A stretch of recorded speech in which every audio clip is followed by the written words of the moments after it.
Karing sa north busing mo puni. May bato mara siya pyramid shape. Ani siya. Nya na siya dot ini. Muni siya. Na siya dot tapos nasa gamay nga unsa ni heart. Heart mo siguro ni busing no. Klaro na busing oh. Heart. Tapos nasa dot sa taas. Kaning sanga pod sa mangga busing mura sinisag na naog busing. Paingon diri na. Sanga ni sa mangga tarong punuan busing oh. Nanaog ni siya paingon diri. Yuta nya nara ang kitong marag nakaaruhid nga bato tong naay B-type. Tapos pag magkumpas ko ani busing naka north man ni siya. Naka north magkumpas ko pa west. West. Mo po ni siyang bato ha busing lapad na bato. Gikan sa heart pa west na pug ko. Ni siya busing oh. Na heart. Tapos sa loyo po niya mo po ni na siya sign diri sa loyo niya. Pa west na po ni siya nga kuan yung moririam bato nga lapad. Kani siya busing. Murasag pyramid shape na bato. Nasa busing. Yang lapad nga bato dera. Muni siya. Lapad na bato. Ini siya busing. Nasa sign. Kani. Muni siya busing. Lapad ni siya nga bato. Tapos murasag na siya hole dere. Hole. Na siya hole. Lalong. Tapos ug mupatong ko ani nga bato busing. Lapad mo ni siya nga bato. Ayan sign mo siguro na. Di pa. Wala siya. Tora ang kitong nai-sign nga nai murag heart. Tapos kini inana ko sa lapad nga bato. Tapos murag nai-sign X. Dire. Kita kayo ning dagat busing oh. Ug patong ko ani. Ni. Kita ra maganing Cebu busing oh. Muni siya. Lapad ni siya nya. Dire sa tumoy pa northwest pug ko mo ni apo ni ang sumpay diri busing na sa X man siguro na oh. X tapos murag na siya hole diri usa. Yung dapo usa ni hole po siguro ni kani. Tapos paingon ko atong naay bato nga naay heart. Pa-east ko mo po ni siya nga sayang sa hole po ni siya busing oh. Ani. Nara ang X tapos dera po siya dire. Itong hole nga murasag na siya slash. Muna siya. Muna na siya busing. Dire ug magpawis ko murasag na ay bangag ani. Murag na aksog tunnel silalom na kana oh. Ani? Ya.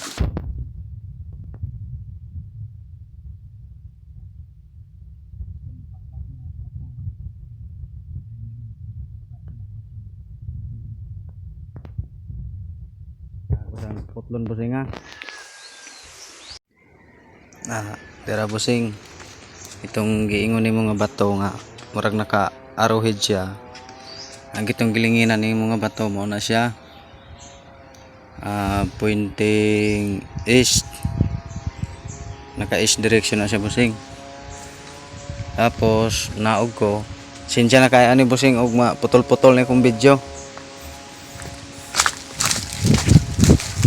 Tapos dire nga bato mo ni siya tapos na siya murag slash dire. Tapos nasa murag mga dot yung kana Dari na siya nga side busing kana. Ah. Na siya mga dot. Tapos dire silalom ani. Muna siya busing. Na silalom niya. Na muna siya silalom. Tapos dire sa ihang tubangan pud ani sa silang sa adlaw ni sa busing na. Ano yan sign?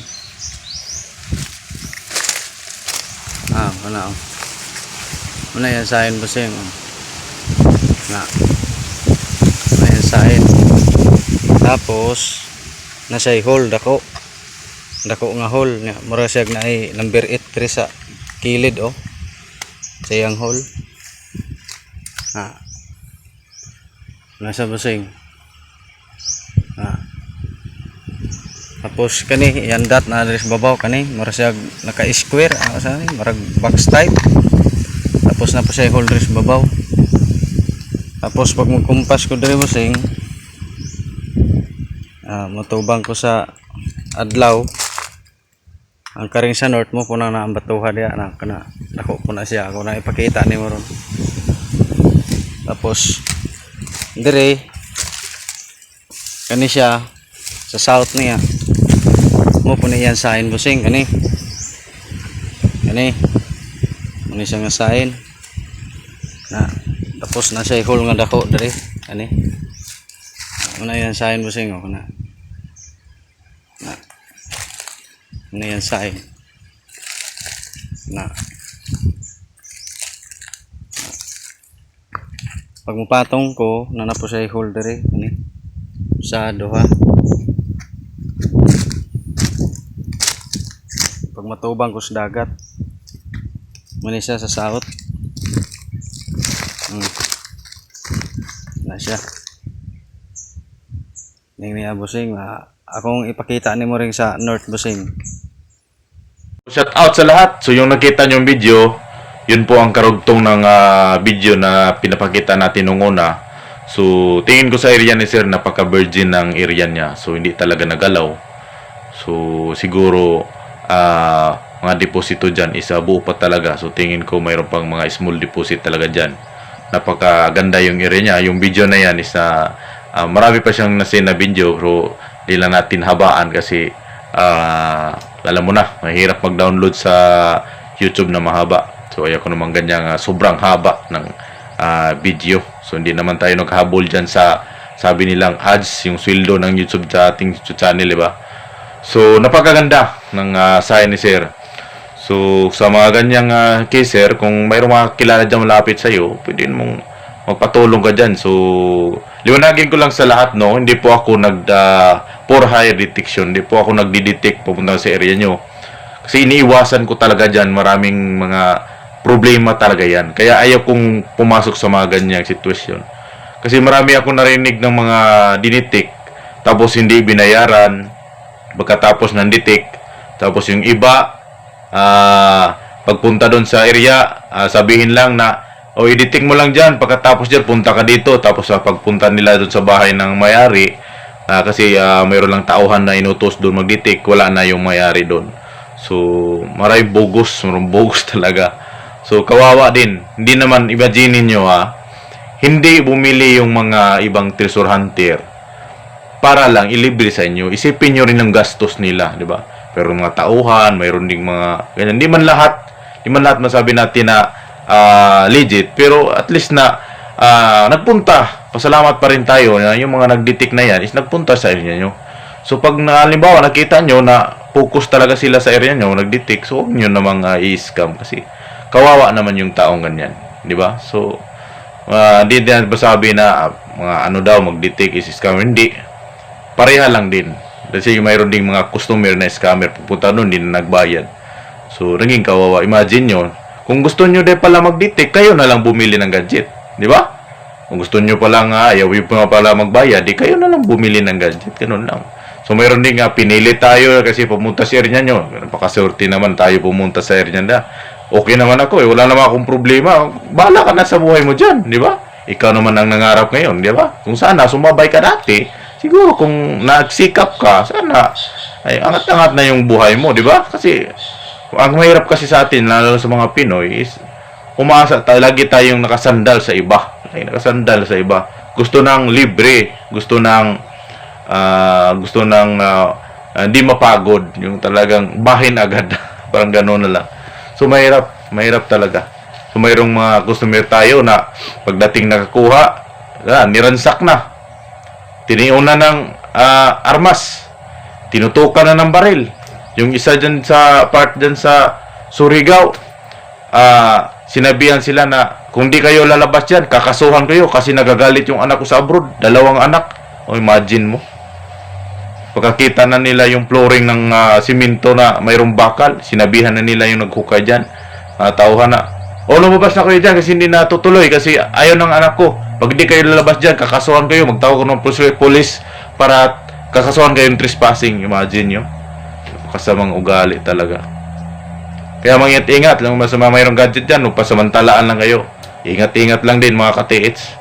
So, sa mga area, lalo sa mga katiits natin, liwanagin ko lang din ulit na kilatis lang ako. Kikilatisin ko yung mga sa inyo, lalo sa di ko customer. Hanggang kilatis lang. Sa mga dating sa mga direksyon, sa mga kailangan kasi yan. Kung i-confirm nyo. Kung mayroon kayong gadget, pakilatis kayo sir, legit to. O pag sinabing legit, kung legit yung sign mo, so i-detect mo yung area na yan para kung mayroon kang gadget, di ba? Kung talagang may hawak ka na gadget, hindi yung samuk-samuk ka, nagsamuk-samuk, aran naghanap ang customer na ako na ID code, ikaw nagsamuk-samuk pa ka, di ba? So, respeto pod. Kung kaya sinasabi ko, kilatisin ko lang yung sign mo kung legit o hindi. Bahala ka na sa area mo. So, mas uunahin ko pa yung customer ko kaysa iyo. So, yun ang napaka-importante.